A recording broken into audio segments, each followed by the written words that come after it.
Hello again and welcome to Forum for a Better Understanding. In all the other 289 editions of this program, we've never actually had an episode like the one we're going to do today. What we're talking about is the California crisis of budget. But we're not going to look at it as a financial problem or an economic issue, but rather a moral statement. What is it that churches, what is it that people of faith, what is it that people who believe can do to not react to it or respond negatively to it, but creatively, positively, actively? For that effort, we have a wonderful panel that has been assembled by my co-producer of this program, Reverend Carol Bean, who is a Lutheran pastor and is the senior organizer for Clergy and Laity United for Economic Justice. To her side, we bring in the superintendent from Fresno County Office of Education, Larry Powell, and across from me, a new friend, Norma Forbes, who works with Healthy Communities Access Partners here in Fresno. I wonder if they could each begin, our panelists, by telling us why this issue of the moral quality of our budget is so important to each of you individually. Carol. Well, as a leader in the church, obviously we care about issues of poverty, compassion, fairness. Those issues are always on the forefront.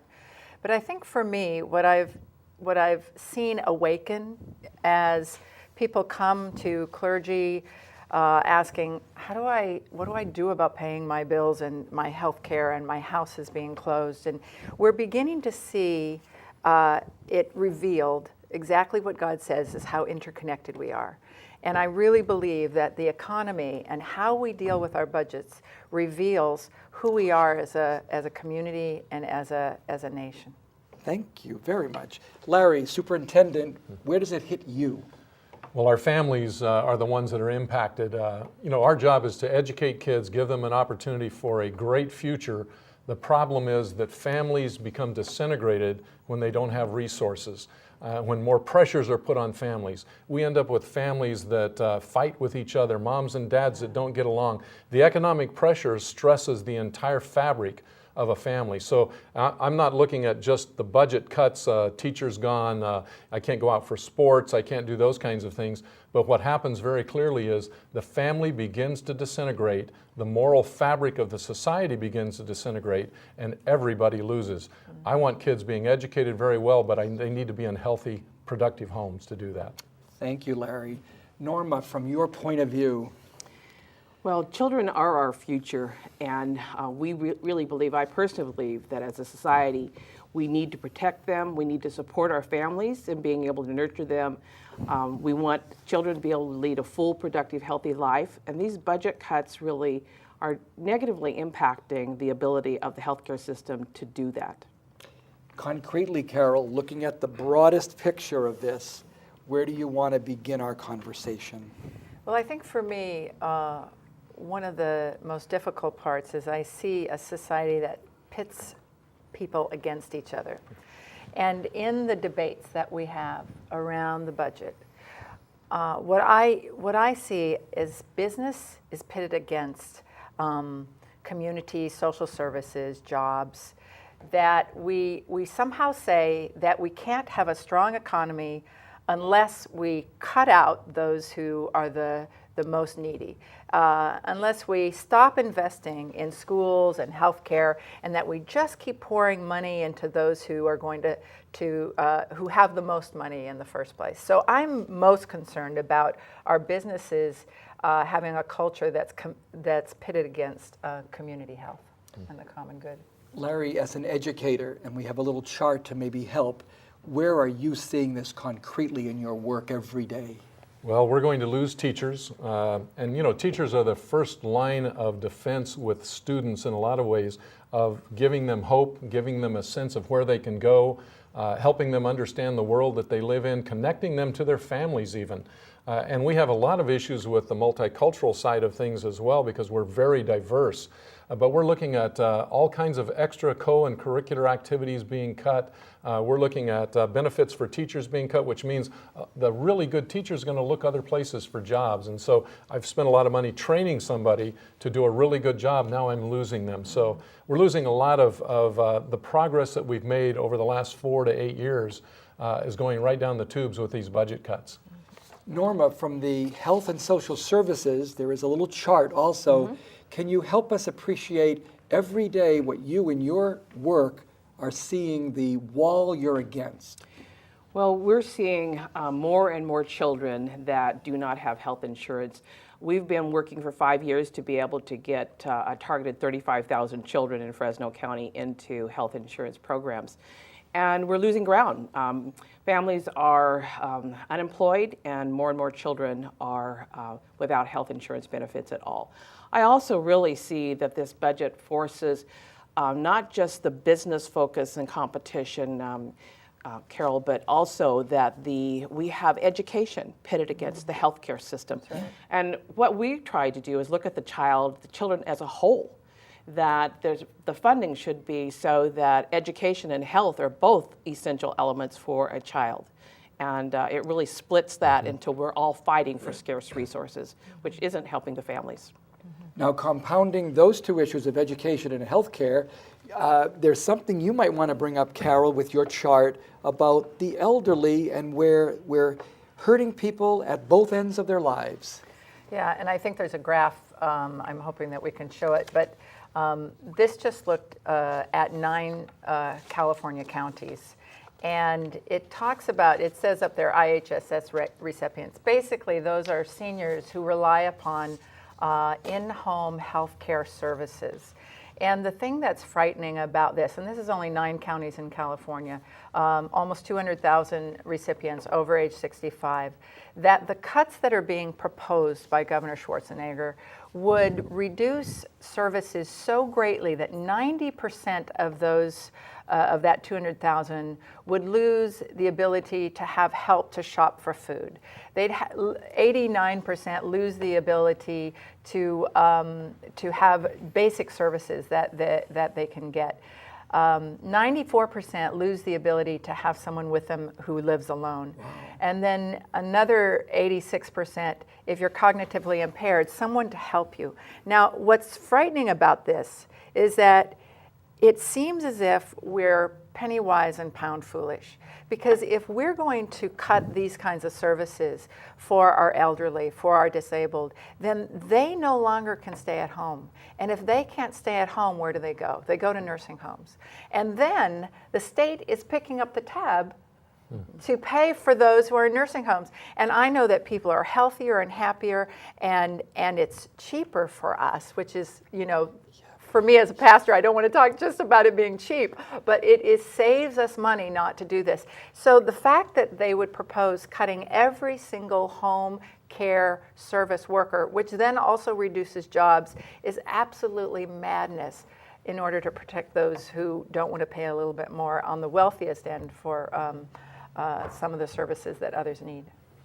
You know, Jim, what's happening is we've got a lot of families that are facing multiple stressors. In the past, they had one issue they had to deal with. Maybe the dad would lose his job for a day or two. We have a hopelessness that's taking over. 40% of our families on the west side of Fresno County are unemployed. The poverty level is extremely high. All of those kinds of stressors take and reduce a family in a lot of ways because they get upset with each other and all of the things that happen. And then when you have no hope, like right now, it's hard to see when the end of this is coming. I've been through all of these cycles, 40 years in the business. And now we're looking at what do we do when there's no light at the end of the tunnel? How do you keep people with hope at a time that hope seems to be disappearing? And our kids are growing up with a thing called the homeland generation.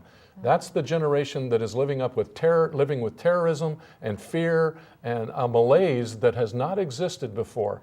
That's going to be a huge thing. And people have to step up and say, hey, I'm willing to put some money in to help things out. I call on all churches. The Bible says give 10% for a tithe and an offering above that. Let's step up and do our job, and so we can get some relief out there. It doesn't take the burden off of government, but boy, we need to step up personally, because what we do personally has a lot to do with what we'll vote for as well.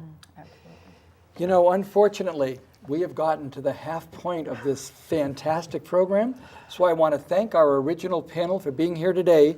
We'll be back in 1 minute, sharing with you more moral insights into a possible light at the end of this horrific tunnel that we're in right now. Stay tuned. For over 25 years, KNXT has been serving the people of the San Joaquin Valley with good family television that's just not available anywhere else. It's important for you, the viewer, to help support this valuable tool of ministry. KNXT needs to continue to grow and bring you important programming about your faith. But sometimes it's hard to stop and find the time. Make it easy.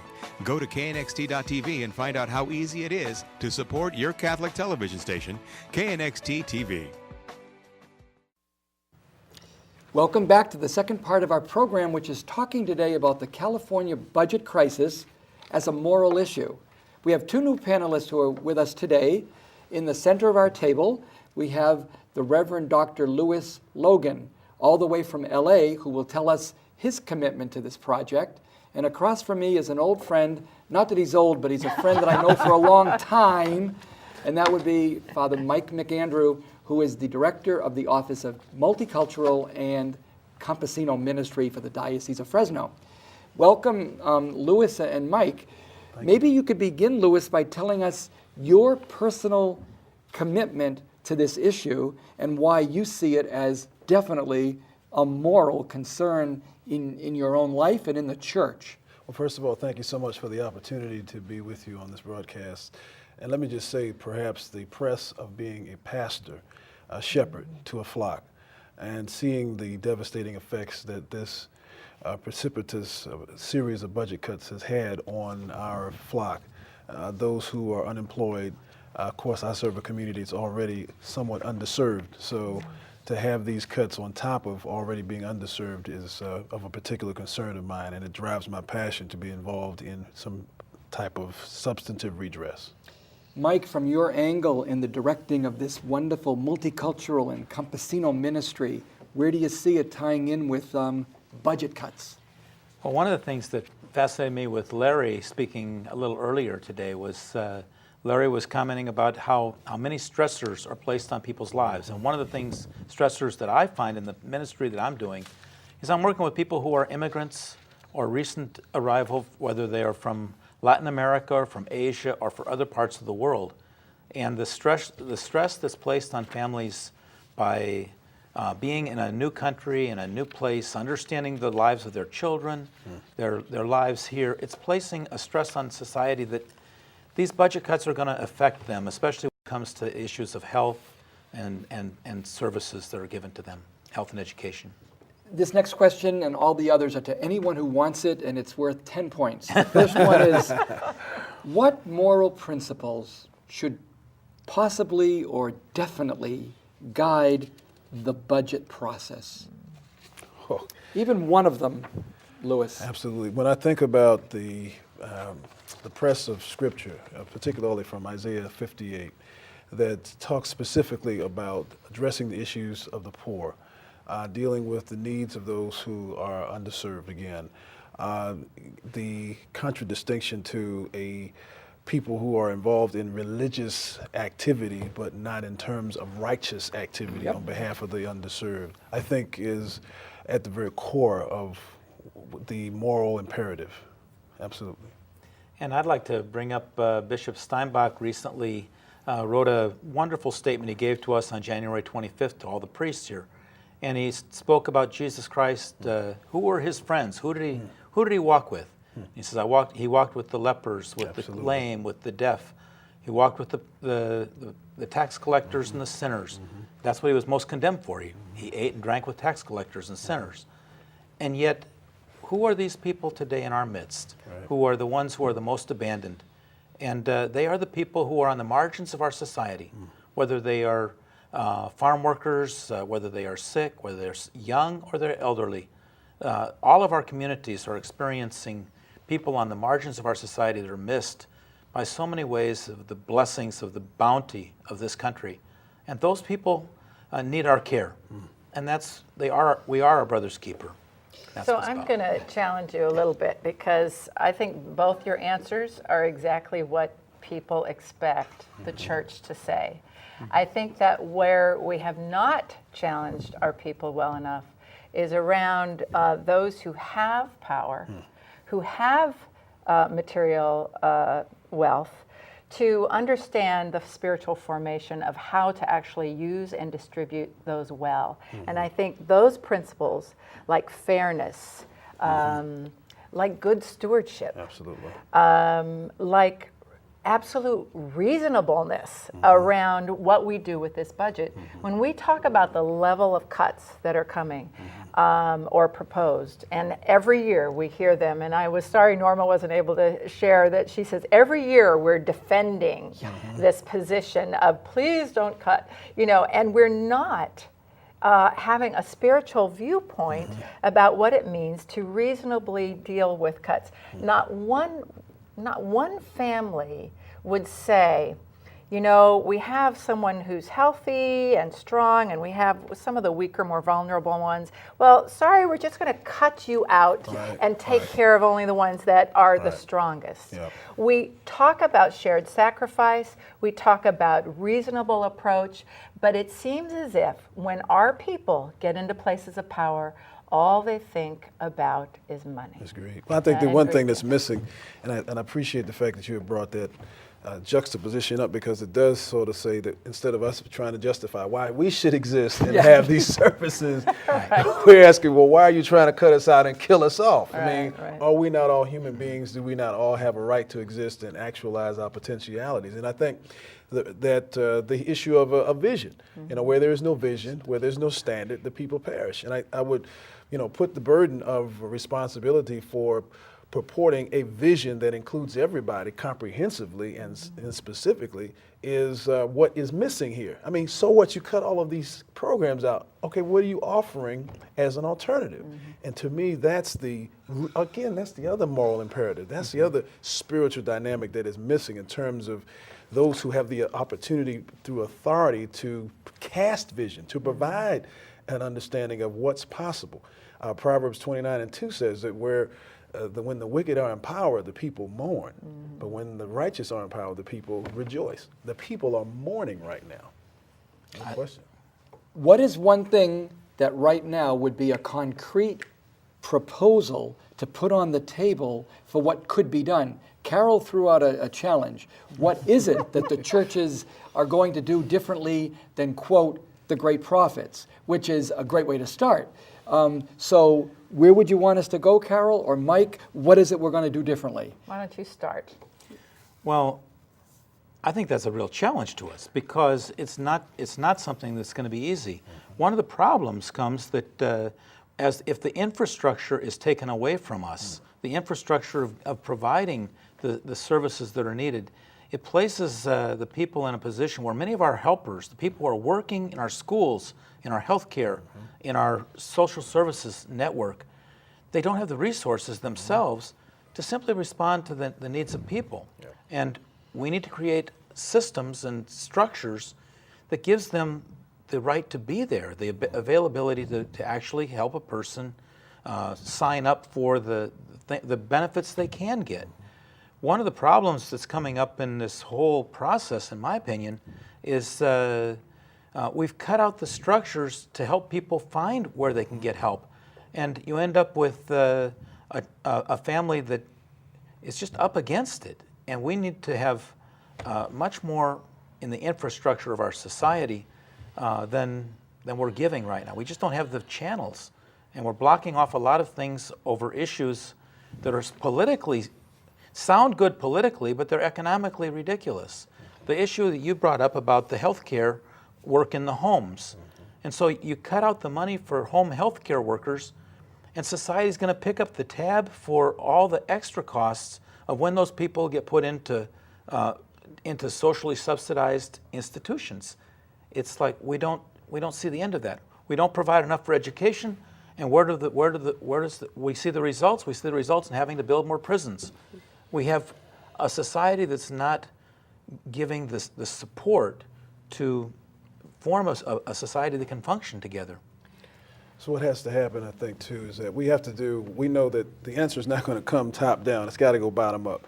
And that's part of what this march is about, the March for California's Future. Let's see that slide about the march, and then Dr. Logan, tell us about the march that you're so involved with organizing. And I thank God for the opportunity, and been working very closely with Reverend Bean, who's just been an awesome repository of just help and support and guidance and direction. We are actually being led by, if you will, those who are affected by the cuts. Those who are saying ouch are saying, we're not going to just say ouch and take it, we're going to do something about it. So there's a collective of marches and town hall meetings and rallies throughout the state of California. But it will kick off on March the 5th in Los Angeles. We'll leave from Mount Moriah Baptist Church there. We'll ride up to Bakersfield, and we'll have another march and rally there, and a town hall meeting and other matters there. And from there, several marchers, dedicated marchers, will actually walk from Bakersfield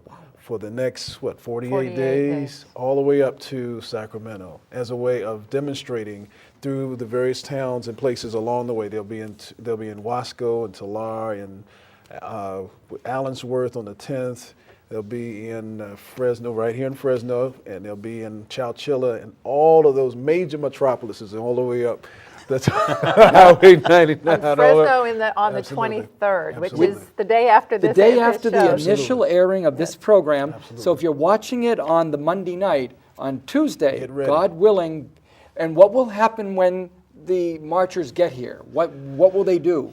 The idea is to, again, engage the community in this discussion, to begin to galvanize a compression that will culminate on April 21st in Sacramento and at the Capitol, to show in numbers that the people who are most disaffected by this are not going to just sit by. We have to call for reason and compassion and fairness, and we have to demand that we're invested, and we have to invest in ourselves, and to require that the leadership do something about the changes that we provide and cast vision. And one thing that I would encourage people to do, and we're hoping to get information out about the march to our congregations, that pray for them. That's one thing, but be a witness. Walk with them while they go through your community. Accompany them for that period of time. Be a witness to those in power, and also to be a witness to one another. We need to recognize we're the government. I am so tired of hearing the government being bashed, when it's like, if there's any bashing, it's us. We're responsible. We don't have a king. We have a democracy. And if we want things changed, we need to start calling our legislators, telling them what we want, being creative and proactive, and say, stop pitting us against each other, and make sure that all of us are cared for, that we have a common good in our community. One of the other things that's going to take place is that on the Sundays, the marchers will actually visit churches in the community, so they'll actually have an opportunity to worship in some of the settings. We're hoping that our Father will also host the marchers. They will also have opportunities to celebrate Passover, because that will be a part of the entire March schedule. So appropriate. It's going to be, this whole liturgical season. And in fact, March the 7th, which will be the 45th anniversary of Bloody Sunday, the march from Selma to Montgomery, as you know. And so the symbolism and the timing is powerful. When you have a congruence and a concurrence of historical factors like that, it tells you something larger than life is about to take place, something spiritual and powerful. God has galvanized people of faith, the people across the community, for such a time as this. Now, just asking a question that others will say, and I'll say it for them.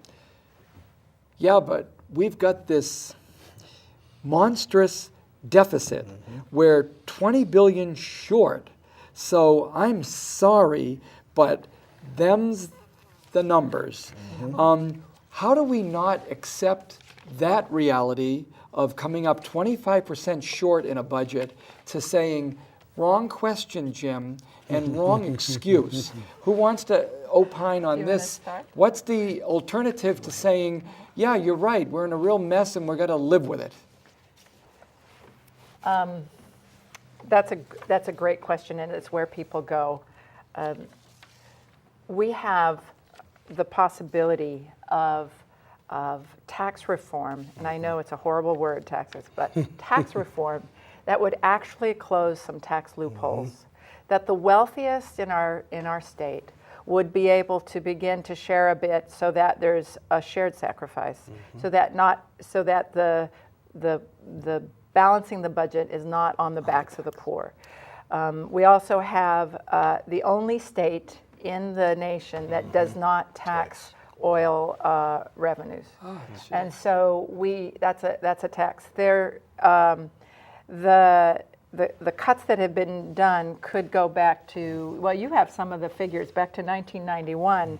The tax rates could go back to 1991, and there are 10 ways without raising taxes for 95% of the people that could actually balance this budget and close that loophole. And there's stimulus money to help with the teachers. Go ahead. Absolutely. You go ahead. No, Take that. go right ahead, because you were doing extremely well. I mean, Too much. The go other, ahead, Doc. the other go thing ahead. The that, the other jobs thing bill. that needs to be recognized is that these cuts are going to cut out an awful lot of jobs. Yeah. They're cutting out the work, and every time you cut out those workers, they're not being able to go down to the supermarket or to the store, or to care the of theater or families. whatever. Paying And for so what's childcare. happening is we're losing jobs by these short-sighted cuts. Yeah. Because when we take out the number of workers who these jobs that are involved, because that $20 million that you're talking about that is taken out of the budget is being $20 billion. $20 billion is Yeah. $20 billion being Wish taken it were out of the 20 budget million. is lost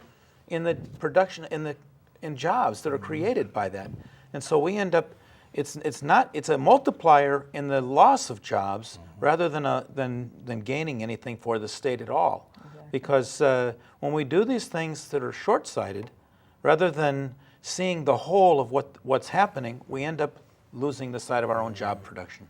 I am so sorry that this program ended so abruptly.